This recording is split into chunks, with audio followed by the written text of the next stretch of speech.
What if the real reason money never seems to stay with you is not your job, not your salary, not inflation, not bad luck, but something small you carry every single day and never question? Stay with me, because in the next few minutes, you may look at your wallet in a completely different way. Most people think a wallet is just leather, fabric, pockets, cards, receipts, maybe some cash. But what if it is more than that? What if it quietly shapes the way money moves in and out of your life? And what if three simple things sitting in your wallet right now are sending the wrong signal again and again, every day, every week, every month? This is where it gets interesting. For generations, many Jewish families treated the wallet like a vessel, not a storage box. A vessel, something that either invites blessing or blocks it, and the rules were simple, strict, and never ignored. In this script, I am going to show you the three things they were taught never to keep inside a wallet, why those things were seen as harmful to financial flow, and what to do instead if you want to reset the energy around money in a practical, powerful way. And trust me, the third one is the one almost everybody forgets. So do not skip ahead, because if you miss the logic, you miss the power. And once you hear all three, you may want to clean your wallet before this video even ends. Years ago, I heard a lesson that completely changed the way I looked at money. Not earning, not saving, not investing, money itself. I was told that your wallet is not just where money sits. It is where money learns whether it is welcome to stay. That line stayed with me because at first it sounded symbolic, almost poetic. But the more I thought about it, the more I realized how much truth sits inside simple habits. People say they want wealth, yet they carry clutter, expired things, emotional weight, and proof of loss right beside their cash and cards. They say they want order, yet their wallet looks like a junk drawer folded in half. They say they want abundance, yet every time they open it, what they really see is stress, mess, and reminders of money already gone. Think about that for a second. Your wallet is one of the most touched objects in your daily life. You reach for it when you buy, when you pay, when you worry, when you check, when you hesitate. It becomes linked to emotion faster than almost anything else you own. So if that space is filled with stale, expired, and draining signals, then every interaction with money starts from the wrong place. That is why this practice is not just about tidying up. It is about clearing confusion. It is about making your wallet feel intentional again, clean, sharp, alive. And if that sounds too simple, good. Simple things are often the ones people ignore the longest, even while wondering why nothing changes. Before I reveal the three items, understand the deeper idea. In old Jewish teaching, the container matters. The vessel matters. A vessel that is meant to receive should not be mixed with decay, distraction, or evidence of depletion. A wallet is supposed to hold value, support movement, and create a feeling of readiness. It should not feel heavy with leftovers from yesterday. It should not carry emotional guilt. It should not store dead things that have already finished their purpose. When people ignore this, they slowly train themselves into a poor relationship with money without even noticing it. They open the wallet and feel pressure. They feel lack. They feel tension. They feel that money comes in only to leave again. And after enough repetition, that feeling becomes the background music of their financial life. This is why some people work harder and harder, yet still feel stuck. They are doing practical things, but they are dragging around symbols of outflow and stagnation every day. That does something to the mind. It also does something to behavior. A cluttered wallet makes you spend without awareness. A chaotic wallet makes you treat money casually. A wallet filled with random scraps turns value into noise. So no, this is not magic in the cheap internet sense. It is discipline, symbol, behavior, focus, energy, all moving together. And once you see that clearly, the three things you are about to hear stop sounding strange and start sounding obvious. Watch what happens when you connect the dots. The first thing never to keep in your wallet is old receipts. This sounds small, too small. That's exactly why most people ignore it. But receipts carry one message and one message only. Money left. Money went out. Money is gone. Every old receipt in your wallet is a printed record of spending, a little paper reminder of outflow sitting right beside the money you are hoping to keep and grow. Over time, that creates a subtle but powerful pattern. You open your wallet and instead of seeing value, you see proof of loss. Instead of order, you see fragments. Instead of wealth, you see departure. And when that becomes normal, you start telling yourself the same story without words. Money comes, money goes, money never stays. That is not the story you want your daily habits to repeat. If a receipt is needed for a return, a tax note, or a warranty, fine, keep it, but not in the wallet. Put it in a separate envelope, a small folder, or scan it into your phone. Give it another home. Do not let your wallet become a graveyard of finished transactions. One clean bill in a clean space feels different than a stack of receipts pressing into old cards and faded paper. It feels more serious, more respectful. And yes, that changes the way you act. It changes the way you spend. It changes the way you notice money. Quick pause here, because this matters more than people think. If your wallet is full of old receipts right now, this part is for you. Tonight, remove every single one. Not some, all of them. Sometimes one simple act is the start of a much bigger shift. The second thing never to keep in your wallet is photographs. And this one surprises people the most. They say, "What is wrong with carrying a picture of someone I love?" Nothing is wrong with love. Nothing is wrong with memory. The issue is placement. The wallet has one job. It is a financial vessel.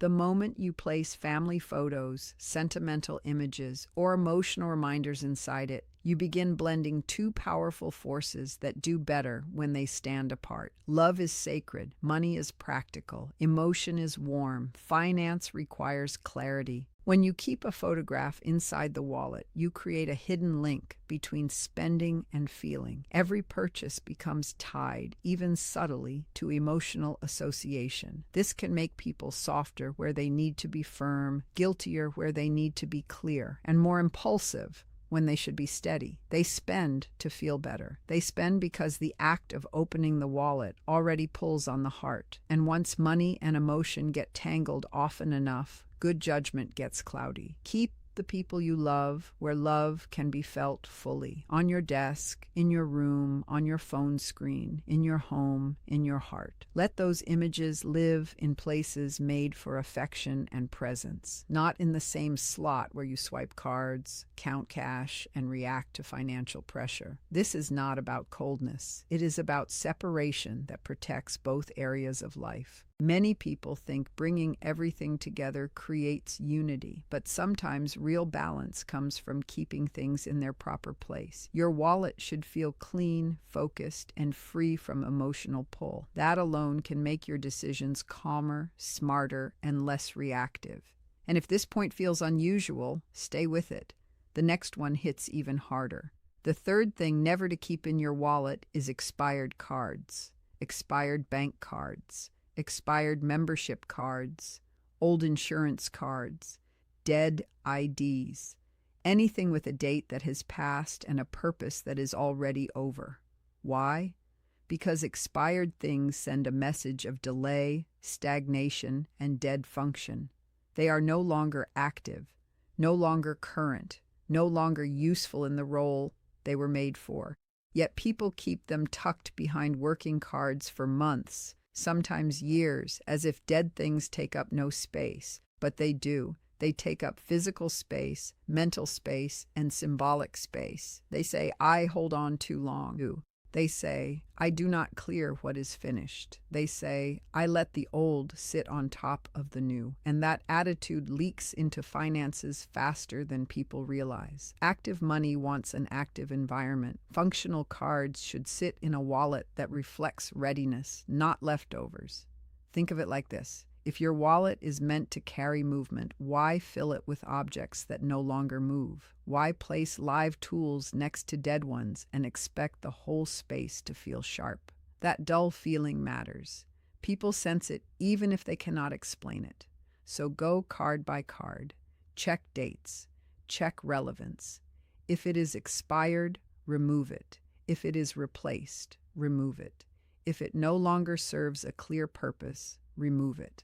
Destroy what needs to be destroyed safely. Store what must legally be kept somewhere proper. But do not keep dead functions sitting in the same place where you expect fresh flow. This is usually the item people forget, and it is often the one that reveals how much hidden clutter they have been carrying without even thinking about it. Now here is where the script turns from information into action. Once those three things are gone, old receipts, photographs, and expired cards, do not just stop there. Reset the wallet completely. Empty it. Wipe it clean. If it is torn, cracked, or falling apart, admit it.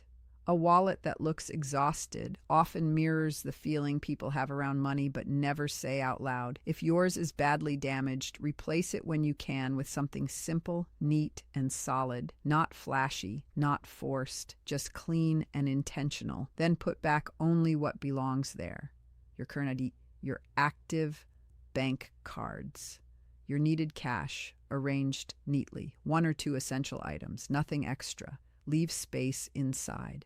Space matters. Space says there is room for more, room for order, room for increase, room for ease. Then, on the next morning, before the rush of the day begins, hold the wallet in your hand for 1 quiet minute. Breathe, slow down, and say something simple like, this space is clean, this space is ready. I handle money with clarity, respect, and wisdom. That is enough. No drama, no performance. Just a direct statement. Then carry on with your day. The key is not obsession. The key is consistency. You are not doing this to chase some instant miracle. You are doing it to end the quiet pattern of disorder. And yes, some people notice changes fast. They feel lighter. They spend more carefully. They stop buying from stress. They remember money owed to them. They take delayed action. They follow up on opportunities. In other words, the shift begins inside, then starts showing up outside. That is how real change usually works, even when people want to call it luck. There are a few warnings that matter if you want this practice to stay strong. First, do not clean the wallet once and then slide back into the same habits tomorrow. If you remove the receipts and then start stuffing new ones back in by the weekend, you break the whole rhythm. The point is not one dramatic reset. The point is a new standard. Second, do not turn this into superstition while ignoring behavior. A clean wallet does not replace work, discipline, or smart choices. It supports them. It sharpens them. It reminds you who you are trying to become when it comes to money. Third, do not do this with greedy thinking. If your only idea of wealth is hoarding, showing off, or beating others, then even a clean wallet will not fix the deeper problem. Money responds best when purpose is clear. Stability, generosity, peace, freedom, responsibility. Build from there. And one more thing many people need to hear. Stop saying your money disappears. Words matter. Language matters. If you repeat that line enough, your brain starts treating loss like identity. Instead say, I am learning to keep, direct, and grow money with more wisdom. That sentence creates movement. This is also a good time to notice what else lives around your finances. Is your bank app full of ignored alerts? Are your bills unopened? Are your accounts scattered? Is your spending hidden from your own eyes. Cleaning the wallet can become the first visible step in a larger financial clearing, and that is powerful because when people start with one small real action, they are far more likely to keep going. Retention line here, because this next part pulls everything together. The objects are small, but the pattern they create is not. Over time, people who follow simple order around money often notice more than just cleaner pockets. They notice cleaner choices. They pause before buying. They feel less rushed when paying. They stop carrying random cards just in case. They stop letting emotional noise travel with their cash. They stop confusing clutter with preparedness. And slowly, they begin acting like the kind of person who expects money to be handled well, not wasted, hidden, or chased in panic. That identity shift is huge. You may not see it in one day, but you feel it in your body. The wallet becomes easier to open, easier to use, easier to trust. And that changes your relationship with every transaction. Instead of stress, there is awareness. Instead of mess, there is choice. Instead of scattered signals, there is one clear message. Value belongs here, and I treat it with respect. Many people wait for a giant financial breakthrough while ignoring the daily objects and habits shaping their mind every single week. But breakthroughs often begin with what looks too small to matter. A cleaned wallet, a removed receipt, an expired card finally thrown away, a photo moved to a better place, a new level of respect toward what carries your money. That is why this teaching stayed alive for so long. Not because it is loud, but because it is practical. Not because it promises fantasy, but because it changes the atmosphere around money in a way people can actually feel and maintain. And if you are still listening, that tells me you already understand something important. You do not need more noise. You need alignment. You need simplicity that actually holds. So here is the full reset in plain English. Remove all old receipts because they represent money already gone. Remove photographs because they mix love with spending and cloud financial focus. Remove expired cards because they carry old, inactive energy and keep finished things sitting beside live ones. Then rebuild the wallet with purpose. Keep it neat, keep it current, keep it light. Give every item a reason to be there. If something does not support function, clarity, or value, it does not belong. That is the whole principle. Simple, but not shallow. Small, but not weak. And if you want to take this even further, add one more rule. Every time money enters your hands, treat it with awareness. Do not crumple bills. Do not throw cards around carelessly. Do not act irritated every time you pay. Move with intention. This is not about becoming dramatic. It is about ending the casual disrespect people show toward the very thing they say they want more of.